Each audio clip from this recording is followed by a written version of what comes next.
কিছু জিকির হোক একান্ত নির্জনে। সর্বক্ষণ আল্লাহ তাআলার ধ্যান ও খেয়ালে নিমগ্ন থাকা খাঁটি মুমিনের বৈশিষ্ট্য। মহান আল্লাহর সন্তুষ্টি অর্জনের অন্যতম মাধ্যম হল জিকির। মুমিনের সকাল সন্ধ্যা কাটে জিকিরের মাধ্যমে। মহান আল্লাহ তার বান্দাকে সকাল সন্ধ্যা জিকির করার নির্দেশ দিয়েছেন।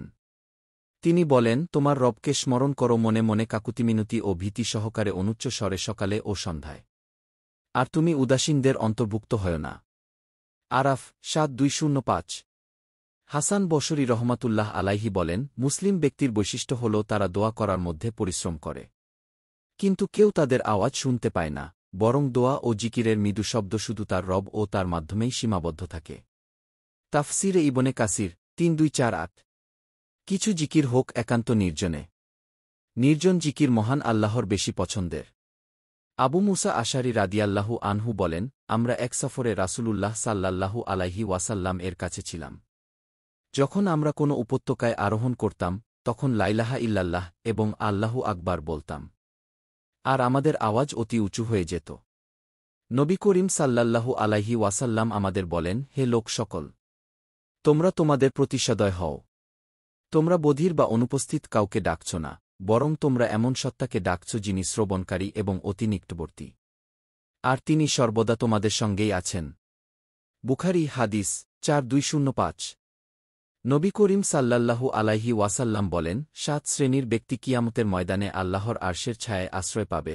তন্মধ্যে এক শ্রেণী হল সে ব্যক্তি যে নির্জনে আল্লাহকে স্মরণ করে, ফলে তার ২ চোখ দিয়ে অশ্রু প্রবাহিত হয়। বুখারী হাদিস ৬৬০। তবে ফরজ ইবাদত, যা দিয়ে শুধু আল্লাহর নাম জপার নাম জিকির নয়, বরং আল্লাহর ভয়ে ভীত হয়ে তাকে স্মরণ করার জন্য যে ইবাদত করা হয়, সেটাও জিকিরের অন্তর্ভুক্ত। প্রখ্যাত তাবেই সাইদ ইবনে জুবাইর রহমাতুল্লাহ আলাইহি বলেন, যদি আল্লাহর ভয় তোমার এবং গুনাহের মধ্যে অন্তরায় হয়ে দাঁড়ায়, তবে সেটাই প্রকৃত ভয়। জিকির হচ্ছে আল্লাহর আনুগত্য। যে আল্লাহর আনুগত্য করল, সে তার জিকির করল। আর যে আল্লাহর আনুগত্য করল না, সে তার জিকির করল না, যদিও সে বেশি তাসবিহ পড়ে এবং কোরআন তিলাওয়াত করে। ইবনুল জাওজি সিফাতুস শাফওয়া ২-৪-৫। আল্লাহকে স্মরণ করার জন্য তাসবিহ, তাহমিদ, তাকবীর ও তাহলিলের নির্দেশনা দেওয়া হয়েছে। এগুলোর মধ্যে তাহলিল বা লা ইলাহা ইল্লাল্লাহকে সর্বোৎকৃষ্ট জিকির হিসেবে আখ্যায়িত করা হয়েছে। তিরমিজি হাদিস ৩-৩-৮-৩। ইমাম ইবনুল কাইয়িম রহমাতুল্লাহ আলাইহি বলেন, আগের অনেক মুসলিম মনীষী লা ইলাহা ইল্লাল্লাহ কালেমার মাধ্যমে বেশি জিকির করতেন। কারণ এই জিকির শুধু জিহ্বার মাধ্যমে করা যায়।